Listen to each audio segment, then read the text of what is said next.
Very good morning. तो उम्मीद है आप लोगों की ईद अच्छी हुई होगी और अब बीत चुकी है। वापस पढ़ाई हम लोग शुरू करेंगे। हिज फर्स्ट फ्लाइट, ये पढ़ रहे थे हम लोग, जिसमें हमने देखा कि एक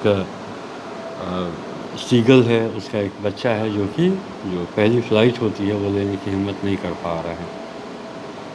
और उसके लिए जो उसके दो भाई हैं और एक छोटी बहन है, ऐसा कहते हैं कि उसके पंख बहुत छोटे थे इस सीगल के बच्चे के कंपैरिजन में, जो कि नहीं उड़ पा रहा है।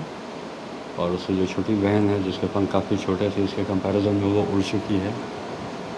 और इसके जो मदर फादर हैं, जो इसके पेरेंट्स हैं, they are all scolding him. लेकिन ऐसा नहीं कि वो कोशिश नहीं कर रहा है, but then somehow he is not able to take the flight. तो कहानी को आगे बढ़ाते हैं। The sun was now ascending the sky, blazing on his ledge that faced the south. He felt the heat because he had not eaten since the previous nightfall. Sun sky में ऊपर चढ़ रहा है। असेंड का मतलब होता है ऊपर उठना। Blazing on his ledge, and it is blazing on his ledge. जिस लेज पे, जिस वो प्लेट्यू के जैसा जो एक स्ट्रक्चर है, उस पर जब बैठा हुआ है ये, तो सन उसको बिल्कुल जलाया जा रहा है। ब्लेज का मतलब होता है जलना। तो जो पत्थर होता है वो सन की गर्मी से बहुत ज़्यादा गर्म हो जाता है और वो गर्मी उसको फील हो रही है वहाँ पे।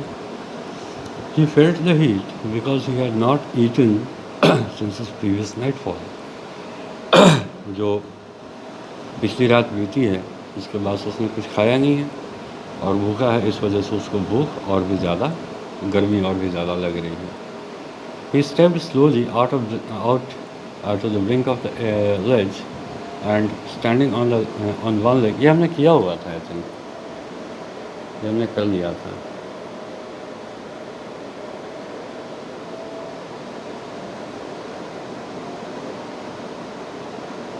ये हमने किया हुआ था। अगले पैराग्राफ पे हम आते हैं। गा गा गा वो आवाज़ कर रहा है। He cried begging her to bring him some food. वो अपनी माँ से बेग करता है, ठीक है, याचना करता है कि कुछ तो खाना उसको दे देने के लिए। और इस तरह की आवाज़ वो निकाल रहा है। शी स्क्रीम्ड बैक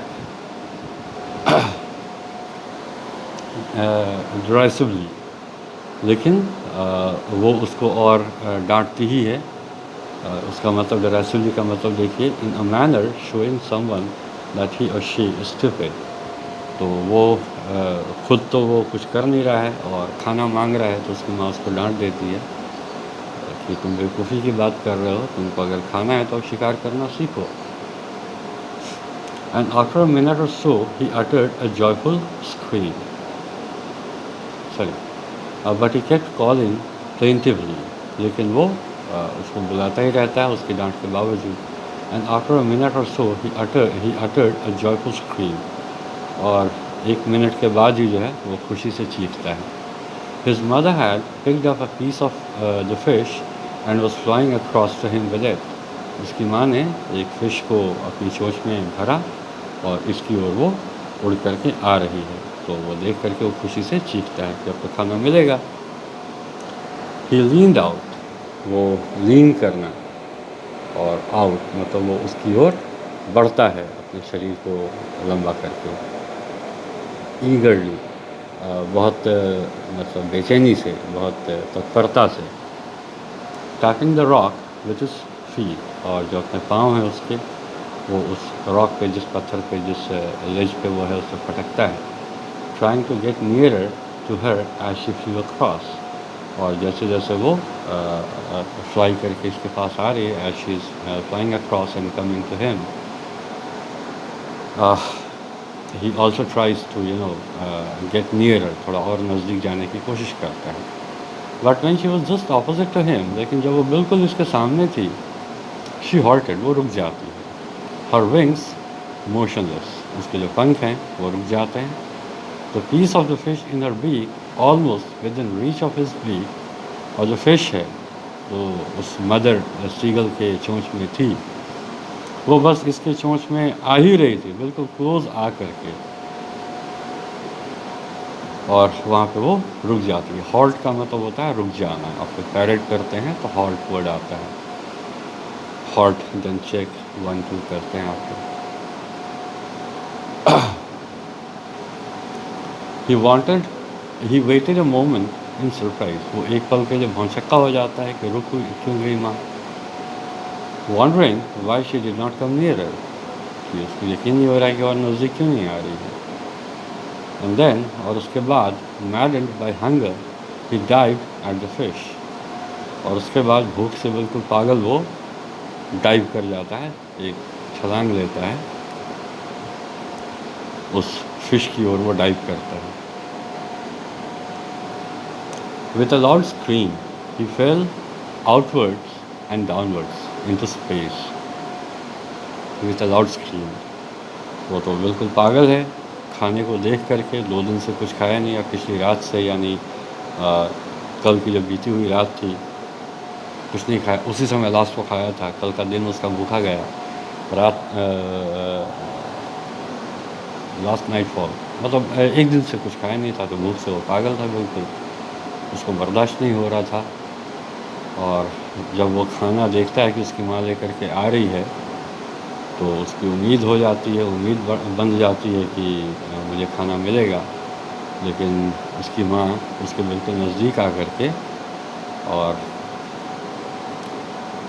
रुक जाती है, और जब इसकी चोंच बिल्कुल उस मछली को अपने कब्ज़े में लेने ही वाली थी, तो उसकी मदर रुक जाती है, और ये बर्दाश्त नहीं कर पाता है क्योंकि भूख काफ़ी ज़्यादा थी, खाना बिल्कुल सामने था, और ये एक छलांग लगा देता है। लेकिन छलांग लगाने के बाद ही fell outwards and downwards into space. वो बाहर गिरता है और नीचे की ओर गिरना शुरू होता है। इनटू स्पेस कहने का मतलब कुछ है नहीं, वो गिरता ही जा रहा है। देन अ मॉन्स्ट्रस, और चीख के साथ वो गिर रहा है। Then a monstrous terror seized him. Monstrous का मतलब होता है लाइक अ मॉन्स्टर। मॉन्स्टर होता है जो क्या कहें उसको, दैत्य, राक्षस। टेरर, तो एक बहुत ही बड़ा सा डर उसके मन में समा जाता है, वो उसको सीज कर लेता है, अपने कब्ज़े में ले लेता है। And his heart stood still, और उसका जो दिल है वो एकदम, मतलब ऐसा कि वो धड़कना ही बंद कर देता है। It become still.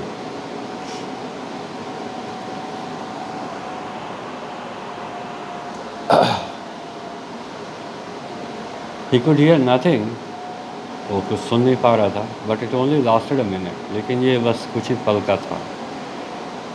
The next moment he felt his wings spread, और अगले ही पल वो ये महसूस करता है कि उसके पंख फैल गए हैं आउटवर्ड्स, बाहर की ओर। The wind rushed against his breast feathers, और उसके सीने पे जो फर हैं, तो वो हवा उसको टकरा रही है। Then under his stomach and against his wings, और उसके बाद उसको फील होता है कि अब ना केवल वो उसके सीने के बाल, बल्कि उसके जो पेट का हिस्सा होता है उसके बाल को, और उसके विंग्स हैं, उसके जो बाल हैं, उसके जो फर हैं, उन सब को टच करती हुई वो हवा गुजर रही है। He could feel the tips of his wings cutting through the air, और वो महसूस कर रहा था कि जो उसके पंख हैं, उनका जो टिप्स है, यानी उसका जो किनारा है, जो कोर है, वो हवा को काट रही थी, यानी कि अब वो उड़ने के जैसा कुछ हो रहा था वहाँ पे। He was not falling headlong now, और वो नीचे सीधा गिर नहीं रहा था। He was soaring gradually downwards and outwards, अब वो जा तो नीचे ही रहा था, ठीक है, लेकिन अब धीमा था, और पहले वो सीधा नीचे गिर रहा था, अब वो नीचे तो आ रहा था, लेकिन अब वो इस तरह से जा रहा था, ठीक है। अब वो उसका गिरना जो है वो इस तरह का हो रहा था कि आउटवर्ड भी वो जा रहा था, यानी पंख फैल गए थे और हवा गुज़र रही थी तो वो फील हो रहा है, अब पंख फैल गए हैं तो सीधा तो नीचे नहीं गिर सकता है, वो आगे की ओर थोड़ा बढ़ने लगता है। He was no longer afraid, और जब उसका गिरना रुक जाता है तो उसका डर दूर हो जाता है। ही जस्ट फेल्ट अ बिट डिजी, ठीक है। डिजी होता है जब थोड़ा सा चक्कर अक्कर का जो फीलिंग होती है, तो उसको डिजीनेस कहा जाता है। जब थोड़े हम अनकंफर्टेबल होते हैं, थोड़े हम परेशान होते हैं, तो डर में तो था ही, कुछ भी हो, अभी अभी वो गिरा है तो थोड़ी सी परेशानी उसको थी, लेकिन he was okay. Then he flapped his wing once and he soared upwards. फिर उसके बाद वो एक बार अपना पंख झटकता है, फ्लैप करता है, और वो थोड़ा सा ऊपर उठता है। अब वो खुशी से चीख रहा है, गा गा कर रहा है। His mother suit past him, और तभी उसकी माँ उसके बगल से गुजरती है तेज़ी से उड़ते हुए। हर wings making a loud noise, और उसके पंखों की जो आवाज़ है वो बहुत तेज़ है, और वो वहाँ से गुजरती है, वो सुनता है। He answered her with another scream. जब वो वहाँ से गुजरती है, ये अपनी माँ को देखता है उड़ते हुए उसके बगल से, तो ये फिर से एक बार ज़ोर से चीखता है। He saw his two brothers and his sister flying around him. वो देखता है कि उसके दोनों भाई और उसकी छोटी बहन वो भी उसके आसपास उड़ रहे हैं। Curveting and banking and soaring and diving. वो हवा में कुलांचे भर रहे हैं, कभी किनारे को होते हैं, कभी ऊंचा उड़ते हैं, कभी गोता लगाते हैं, ये सब हो रहा है। Then he completely forgot that he had not always been able to fly, and commended himself to dive and soar and curve and shriek, shrieking shrilly. वो भूल चुका है कि मैं उड़ नहीं पा रहा था, मुझे डर लग रहा था। वो जो भय है उसके अंदर से वो जा चुका है, और वो उड़ रहा है। एंड कमेंडेड हिमसेल्फ, और ख़ुद को वो एक अच्छी फीलिंग महसूस कराता है कि वो आखिरकार उसने छलांग मारी, और सोर ऊपर भी उठा, कर्व उसने टर्न्स भी लिए, श्रीकिंग श्रिल, और ज़ोर ज़ोर से वो चीखता रहता है इस बीच में। He was near the sea now, अब वो समंदर के बिल्कुल नज़दीक था। फ्लाइंग स्ट्रेट ओवर इट, उसके ठीक ऊपर वो उड़ रहा था। Facing straight over the ocean, और जो वो बिल्कुल समंदर को ही फेस कर रहा था। He saw a vast green sea beneath him, नीचे उसको वास्ट यानी कि जो बहुत दूर में फैला हुआ है, और ग्रीन जो समंदर का रंग होता है, ब्लू या ग्रीन, तो समंदर उसको उसके नीचे दिखाई देता है, तो समंदर के ऊपर ही उड़ रहा है। And he turned his beak sideways, और जो अपनी चोंच है वो इधर उधर करता है। एंड कॉट अम्यूजली, और कॉ होती है जो उसकी आवाज़ है, अम्यूज होकर के यानी खुश होकर के वो काँव काँव की जो आवाज़ होती है वो निकालता है। His parents and his brothers and sister had landed on this green floor ahead of him. उसके जो पेरेंट्स हैं, उसके माता पिता, उसके दोनों भाई और उसकी बहन, वो समंदर पे उतर चुके हैं, बैठे हुए हैं। ग्रीन फ्लोर उसी के लिए यूज़ किया है, ग्रीन समंदर था। They were beckoning to him, beckon का मतलब होता है बुलाना, तो वो उसको बुला रहे थे, कॉलिंग श्री, उसी आवाज़ में चीख चीख के। He dropped his legs to stand on the green sea, वो अपने पैर रखने के लिए, जैसे कि वो चट्टान पे खड़ा रहता था, अपने पैर निकालता है। हिज लेग्स सैंक इनटू इट, लेकिन पाँव उसके डूब जाते हैं। ही स्क्रीम्ड विद फ्राइट, एक बार फिर से वो ज़ोर से डर के मारे चीखता है। And attempted to rise again flapping his wings, और फिर से उड़ने की कोशिश में पाँव उसके पानी के नीचे चले गए, वो वहाँ उतर नहीं पाया, तो फिर से वो पंख फड़फड़ाने लगता है। But he was tired and weak with hunger and he could not rise, लेकिन वो थका हुआ था, भूख भी ज़्यादा थी, ज़्यादा देर उड़ भी नहीं सकता था, वो ऊपर उड़ नहीं पाता है। एग्जॉस्टेड यानी शक्ति उसकी पूरी ख़त्म हो गई है, एग्जॉस्टेड वो फील कर रहा है बाय द स्ट्रेंज एक्सरसाइज। ये जो एक अजीब कहिए, मज़ेदार कहिए, डर से भरा हुआ कहिए, खुशी देने वाला कहिए, ये जो एक एक्सरसाइज अभी जस्ट हुआ है उससे वो बिल्कुल एग्जॉस्टेड है, उसके शरीर की ताकत खर्च हो चुकी है। His feet sank into the green sea, उसके पाँव उस हरे समंदर में डूबे हुए हैं। And then his belly touched it, और उसके बाद उसका जो पेट का हिस्सा है चिड़िया का वो उसको टच करता है। एंड ही सैंक नो फार्दर, और उसके बाद वो आगे नहीं डूबता है। यहाँ स्पेलिंग देखिएगा, फर्दर नहीं फार्दर है, एंड और अधिक, इससे ज़्यादा दूर वो नहीं डूबता है, उसके पाँव भर ही डूबते हैं। He was floating on it, वो उस पर तैर रहा था, ठीक है, फ्लोट कर रहा था। स्विमिंग और फ्लोटिंग में अंतर होता है। फ्लोट का मतलब उपलाना होता है एक्चुअली, और स्विम का मतलब तैरना होता है। तो तैरने और उपलाने में ये अंतर है, स्विमिंग और फ्लोटिंग में ये अंतर है कि जब हम स्विम करते हैं तो हम उसके लिए हाथ पांव चलाते हैं। अगर किसी के पास पंख है तो वो पंख चलाता है, जैसे क्या उसको जो ये कहते हैं, और जैसे बत्तख है तो वो अपना पैर, चिड़िया कोई पंछी है, ये क्या बोलते हैं, मछली है तो उसके फिन्स वगैरह जो भी कहते हैं उसको, तो वो सब चलाती है। हम तैर रहे होते हैं तो हम अपने हाथ पांव चलाते हैं। तो ये स्विमिंग हुआ। और फ्लोटिंग हुआ कि हम पानी पे पड़े हुए हैं, कुछ कर नहीं रहे हैं, ठीक है, आगे बढ़ने की या पीछे जाने की कोशिश नहीं कर रहे हैं, बस हम उस पर पड़े हुए हैं। अगर आप किसी चीज़ को पानी पर फेंक दें और वो डूबे ना, तो वो फ्लोट कर रहा है। लेकिन अगर कोई चीज़ आगे बढ़ रही है या कुछ, तो वो स्विम कर रहा है। ये अंतर होता है। He was floating on it, वो पानी पे उपला रहा था। And around him his family was screaming, और उसके ऊपर जो उसकी फैमिली है, जो उसके माता पिता, उसके दोनों भाई और उसकी बहन, तो उसके ऊपर they were all screaming with joy, खुशी से चिल्ला रहे थे। प्रेजिंग हिम, उसकी बड़ाई कर रहे थे। And their beaks were offering him scraps of dogfish, और सब के जो चोंच हैं उन सब में जो एक डॉगफिश होती है, उसका फ्लैश था, जो मांस होता है वो था, और वो सब उसको ऑफ़र कर रहे थे कि ये लो, खा लो। He had made his first flight, उसने अपनी पहली उड़ान भर ली थी। तो ये बड़ी खूबसूरत सी कहानी थी। एक क्या कहेंगे, फेबल कहेंगे, जहाँ पे जो चिड़िया, पंछी, एनिमल कैरेक्टर्स होते हैं उनको लिया गया है।